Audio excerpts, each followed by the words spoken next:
Soja lidera ganhos na Bolsa de Chicago. Milho, produtores do Rio Grande do Sul registram perda de produtividade de até 45%. Matopiba e partes do Cerrado sofrem com excesso de chuvas na colheita. USDA prevê aumento de produção de carne no Brasil neste ano. Análise de mercado agropecuário com Vlamir Brandalize.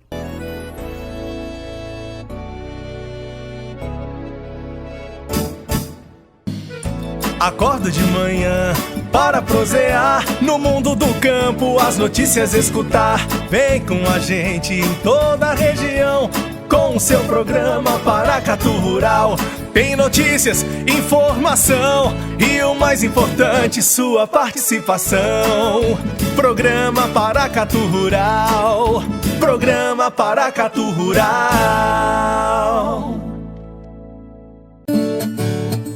Análise de mercado agropecuário, com Vlamir Brandalize. Enquanto o mercado financeiro global ainda reflete os temores crescentes com a epidemia do coronavírus, as commodities agrícolas nesta terça-feira, 25, terminaram o dia em campo positivo. Na Bolsa de Chicago, quem liderou os ganhos foi a soja, que terminou o pregão subindo pouco mais de 5 pontos entre os principais contratos, com março valendo $8,79, o maio $8,88 e julho $8,99 por bushel. Na sequência, os preços do trigo registraram leves altas de pouco mais de 2 pontos. O milho, 0,25 a 0,50 ponto nas posições mais negociadas. O mercado de grãos buscou sustentar uma recuperação bastante importante, apesar de tímida, depois da intensa liquidação de posições do pregão anterior, quando somente a soja perdeu mais de 15 pontos na Bolsa de Chicago, acompanhando as preocupações crescentes com o coronavírus. Segundo o nosso consultor, Vlamir Brandalize, o mercado agropecuário segue em plena atividade, com a reunião anual do USDA apresentando as primeiras projeções de plantio de soja na nova safra e no Brasil a oleaginosa com lentidão nos negócios. Olá, amigo produtor, aqui é o Brandalize em mais um Minuto do Produtor e começamos o comentário de hoje com uma situação internacional. A semana começou nervosa aí, novo ataque do coronavírus, agora pegando italianos e alemães e outros países da Europa. Alguns casos já causou um impacto forte aí, os investidores fugiram das bolsas aí no começo da semana, derrubando a cotação das commodities agrícolas, do petróleo, e a terça-feira em diante já começa a buscar um fôlego novamente. Soja que havia caído muito aí, milho também na segunda-feira, voltam a tentar recuperar o fôlego, ainda distante dos níveis que recuaram, perdeu o suporte dos 8,90, perdeu os dos 8,80 e agora tenta segurar o suporte aí, buscando novamente os 8,80 pelo menos aí no caso da soja, né? Então esse é o quadro do mercado internacional, basicamente em cima de novas notícias do coronavírus, agora atingindo aí principalmente alguns casos na Itália e Alemanha. As notícias internacionais da soja também ainda tem os reflexos que vieram do Outlook Fórum do USDA, a reunião anual do USDA que aconteceu aí no final da última semana aí, onde que os técnicos do USDA colocaram as suas primeiras projeções de plantio aí para a safra nova americana. Então para a soja veio uma expectativa de 34,4 milhões de hectares, voltando a patamares normais dos anos anteriores, frente aos 30,8 que foram plantados no ano passado. Então o mercado da soja voltando aí acima de 33, 34 milhões, agora 34,4, que é padrão aí que se esperava, está dentro das expectativas. O ano passado foram 30,8, em função de que o clima com chuvas, neve, inundações aí impediu que se plantasse toda a área que era esperada. No ano passado se colheu 96,8 milhões de toneladas em função do clima aí, da dificuldade, e agora o mercado e o USDA no Outlook projetam uma safra de 112 a 120 milhões de toneladas, dentro da normalidade, em função de que entre as exportações americanas e o consumo americano deve passar de 115 milhões de toneladas. Então está dentro das projeções aí da demanda americana. Então nada de novo aí, mas ele serviu de leve apelo negativo em função de que há um aumento da safra em área, né? Então o mercado está vendo que vai voltar à área tradicional da soja. Com relação aqui na América do Sul, temos aí a Argentina mantendo a projeção de 53,1 milhões de toneladas, mas agora podendo enfrentar uns períodos de estiagem. Há indicativos de que possa passar de 7 a 10 dias sem chuvas, aí pode, e as lavouras estão na fase aí de florescimento, formação de vagem, formação de canivetinho, então num período que não tolera muito a falta de chuvas. No Paraguai a safra avança aí, no sul do país a colheita praticamente fechando, no norte do país já acima de 50%, onde está mais atrasado, e a projeção agora dentro do Paraguai 11 milhões de toneladas para a safra atual. E está indo rapidamente com o plantio da safrinha de 1 milhão de hectares desta safrinha de soja local aí, que também já vai indo para o fechamento desse plantio de safrinha da soja aqui do Paraguai. No mercado brasileiro, o que a gente está vendo é a colheita da soja. Hoje, atualmente, aí, nós temos aí umas 45 milhões de toneladas de soja colhidas e temos umas 60 milhões de toneladas, um pouco acima, já negociadas. Há um atraso, né, na colheita da soja aqui da América do Brasil. Estados como Mato Grosso do Sul, Goiás e Mato Grosso e Paraná estão atrasados em função do atraso de plantio e atrasos em função de chuvas também, que tem prejudicado um pouco o ritmo da colheita. E o Mato Grosso está na frente com 75% da safra colhida, mais ou menos umas 25 milhões de toneladas já colhidas no Mato Grosso, e do parado final devendo colher umas 34 milhões de toneladas da safra total do Mato Grosso. Os negócios aí agora, provavelmente na semana, vão andar um pouco mais lentos em função do quadro de Chicago aí ter recuado, e precisa recuperar ainda mais uns 10 a 15 pontos aí, que o mercado vendedor ele está em cima da faixa de $9, e o mercado no momento ele está abaixo de 8,80 para o spot aí no março. Então o mercado precisa ganhar fôlego aí para voltar a dar padrões aí acima de R$90 nos portos, onde que os níveis aí da semana estão apontando 87, 86,5, 88, onde que se trabalhava acima de 89, 89,5 até 90 se negociou na semana passada. Será uma semana de nervosismo novamente, e dólar podendo pressionar e bater recorde novamente e passar até os R$4,40 nessa meia semana agora após carnaval. Esse é o quadro da nossa soja no mercado nacional e mundial. E a soja registra grandes perdas no Rio Grande do Sul, um estado que possui 16% da área total de soja no país.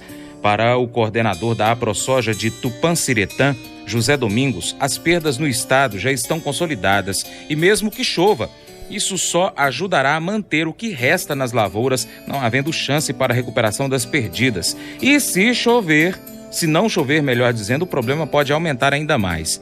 A expectativa é que as perdas farão o estado colher no máximo 35 sacas por hectare na média, ou seja, safra de 12 milhões de toneladas. Isso trará um prejuízo de cerca de 11 bilhões de reais para o estado do Rio Grande do Sul. Isso gera um forte impacto na economia dos pouco mais de 300 municípios que dependem da soja, diz Domingos. Ele ainda continuou dizendo que esta foi uma das piores estiagens deste século para o estado, muito pior que a de 2005 e de 2011. Com fechamento nesta segunda-feira 24, dólar para compra 4,39, soja Porto Paranaguá 88,80 e o algodão arroba em São Paulo 95,23. Já, confira o mercado do milho.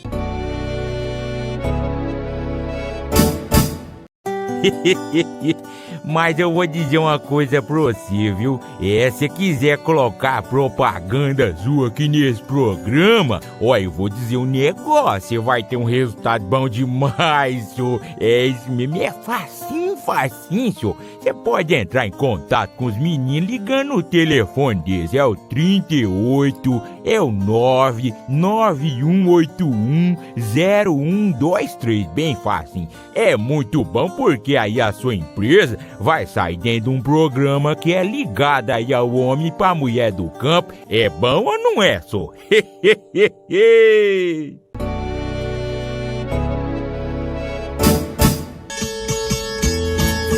Segundo o levantamento da Emater, produtores de alguns municípios do Rio Grande do Sul já registraram perda de produtividade de até 45% na cultura do milho por conta da estiagem.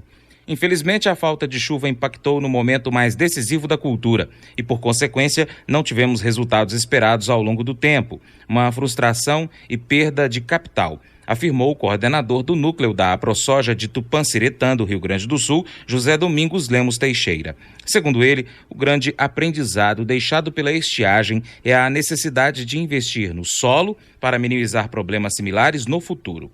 Brandalize agora comenta o mercado do milho, que nos Estados Unidos segue com projeções dentro do esperado para o plantio deste ano. Com relação a milho, o USDA mostrou no seu Outlook aí uma projeção de plantio de 38 milhões e 40 mil hectares, frente aos 36.300 da safra passada, também dentro das projeções da média do mercado, que trabalhava entre 37,5 e 39, então está dentro das projeções. A projeção da safra está bem aberta, a projeção vai de 366 a 400 milhões de toneladas, e mais provável que vão colher, se o clima for favorável, umas 370 milhões, 375, que daí daria uma média acima de 10 mil quilos, 10.500 quilos por hectare, na média americana. Na safra passada, com todos os problemas climáticos que tiveram, inundação, neve, geadas, granizo, colheu 347,8 milhões de toneladas, mas eles terão que colher umas 370 milhões acima para tentar cobrir a demanda interna, que está em crescimento, e o volume exportável também,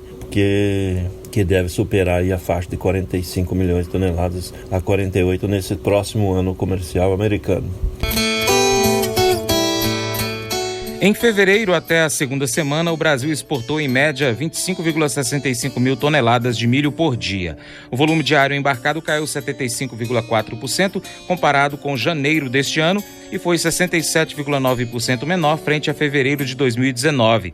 Com o avanço da colheita da soja, que é o carro-chefe na safra de verão, a tendência é de que quedas nas exportações brasileiras de milho nos próximos meses e aumento dos embarques da soja continue. De acordo com a Scott Consultoria, as exportações de milho deverão ser retomadas no segundo semestre após a colheita da segunda safra. A expectativa da Conab é de que o país exporte 34 milhões de toneladas do cereal nesta temporada. No entanto, com o dólar valorizado, esse volume poderá ser revisado para cima nos próximos relatórios, o que enxugaria ainda mais as estimativas de estoques finais na temporada. E o milho em São Paulo, nesta segunda-feira, fechou a R$ 52,32. Enquanto o Rio Grande do Sul sofre com a falta de chuvas, o produtor vê a lavoura então desidratando, por causa da falta d'água. As precipitações que seguem concentradas aqui na região do Mato Piba ainda trazem preocupação aos agricultores locais. O final de semana foi de chuvas intensas em partes do Cerrado brasileiro, como no centro-sul de Mato Grosso, sudoeste e centro do Goiás e também aqui em nosso noroeste de Minas Gerais. Agora Brandalize comenta o mercado do arroz, feijão e trigo. Com relação ao mercado nosso do arroz, aí a colheita no Rio Grande do Sul ainda é lenta. Nesses últimos dias aí colheu pouco, em função que teve uma frente fria que passou. Então no relatório da Emater da semana que fechou, estavam com 3% colhidos, frente aos 2% da semana anterior, ou seja, avançou 1%, e deve avançar mais rápido agora em diante. No ano passado, comparando aí, estava com 6%, a média é 7% colhidos até a semana anterior aí. No momento tem 19% das lavouras de arroz maduras que devem entrar em colheita nos próximos dias.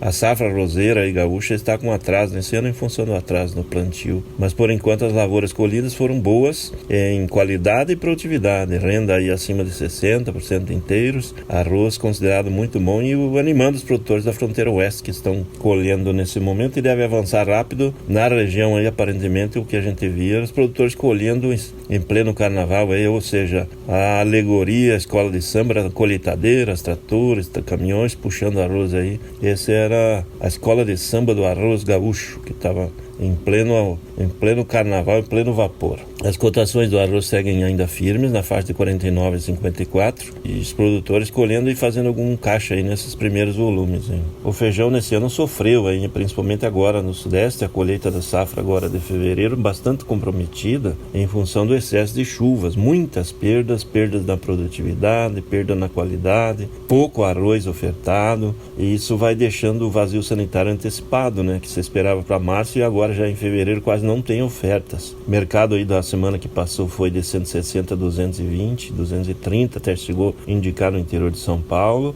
Agora vamos entrar aí na virada do mês de fevereiro para março, agora já vendo que talvez no começo de março o mercado do feijão, para um feijão de qualidade boa, acima do 8,5 para o 9 aí na faixa de 220, e chegando talvez um 9 acima na faixa de R$250. O mercado vai puxar nesse mês de março em função de que a demanda cresce, a oferta vai ser muito limitada, vamos para um vazio de ofertas e fôlego positivo aí para o mercadinho do feijão. O feijãozinho nosso de cada dia vai ficar um pouquinho mais firme, firme para dar condição aí para o produtor, por pouco que tem na mão do produtor, se valorizar e compensar um pouco as perdas. O mercado do trigo também segue dentro de patamares de 870, 880 no mercado gaúcho, pouca pressão de venda, poucos negócios. A semana também deve ser de poucos negócios em função do feriadão do carnaval e ficando 2 dias e meio praticamente da semana inutilizados, e aí não se espera grande movimentação. O mercado segue calmo. E como teve pressão de baixa no mercado internacional, em Chicago, em função do coronavírus, vai acabar dando uma calmaria aqui também no mercado brasileiro. Os indicativos dos compradores vão ficar mais calmos, mas o dólar em alta tende a limitar quedas aí das cotações, né? Nota-se que o trigo nos estados de São Paulo, Minas Gerais, ele tem se valorizado muito, e o mercado passando de R$1.000 nessas regiões, R$1.100, e pressionando para cima, porque a oferta de produto de qualidade basicamente tem nessas regiões, e o volume é pequeno, né, nessas regiões com trigo aí, que deve ser pressionado para cima e continuar firme. Vai ser um ano firme para o nosso amigo trigo, em função da demanda interna alta e a grande necessidade de importação, e o produto não chega abaixo de R$1.050, R$1.100 a tonelada, em função do dólar aí perto de 4,40, e talvez até dólar acima desse nível aí nas próximas semanas, né? Então esse é o quadro firme para trigo no mercado brasileiro.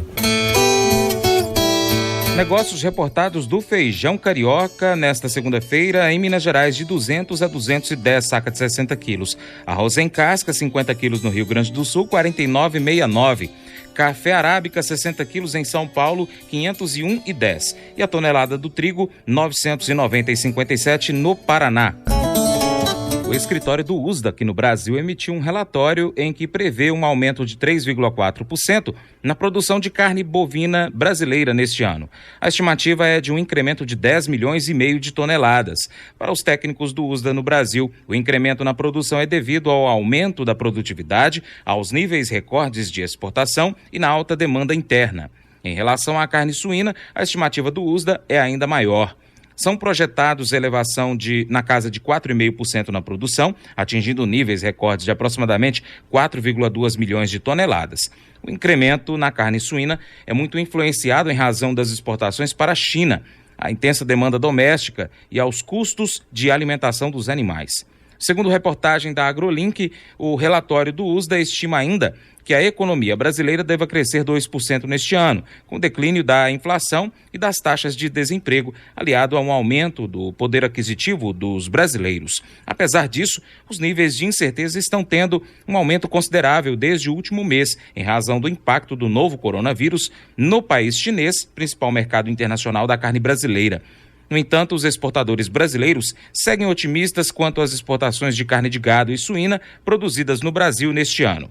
Segundo Brandalize, há pouca oferta de boi no momento, principalmente porque os pecuaristas estão se preparando para o futuro. Com relação ao mercado das carnes, aí continua mostrando estabilidade, há firmeza com relação à pouca pressão dos dois lados no momento. Os olhos voltados para a exportação, o setor da carne começando a olhar que a oferta está diminuindo. Nota-se que muita gente que engordava a novilha agora está usando a novilha para recria, sinalizando aí que vai reter as novilhas em função das boas expectativas aí para os próximos anos. Então vai ter menor oferta de carne em função de que tem menos novilha indo para confinamento. Isso dá e trazer pressão positiva aí no boi. Eu acredito que já talvez em março novamente terá uma onda positiva, porque volta a demanda do Brasil normal. Esse período de carnaval também é um período de demanda boa de carnes, aí muita procura nos supermercados. E os demais segmentos da carne, aí, suíno e frango, também vendo começar a mostrar estabilidade, a leve pressão altista aí nesse período de março, que volta a ter demanda, e provavelmente a exportação vai seguir em bom ritmo no segmento da carne aí, em função do dólar que favorece. O dólar em alta acaba beneficiando aí os indicativos em reais e beneficiando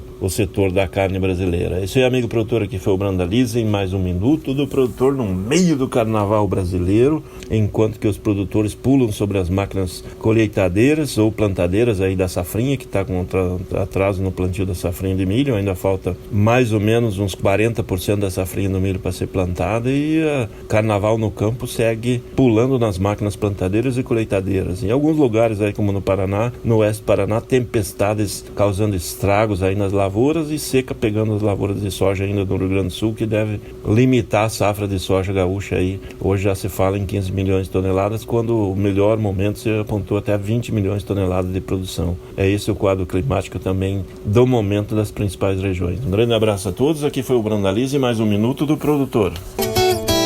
E nesta segunda, a arroba do Boi Gordo fechou em São Paulo 198,40. O Nelore, 8 a 12 meses no Mato Grosso do Sul, 1.742,01. Frango, quilo em São Paulo, 4,86. Suíno vivo, quilo em Minas Gerais, 5,69. Ovos Granja Vermelho Extra, 30 dúzias no Ceasa BH, R$140. E para continuar recebendo as informações do agronegócio, inscreva-se em nosso canal. Também clique no sininho e compartilhe este vídeo com seus amigos para nos ajudar a trazer muito mais informações para você. Muito obrigado.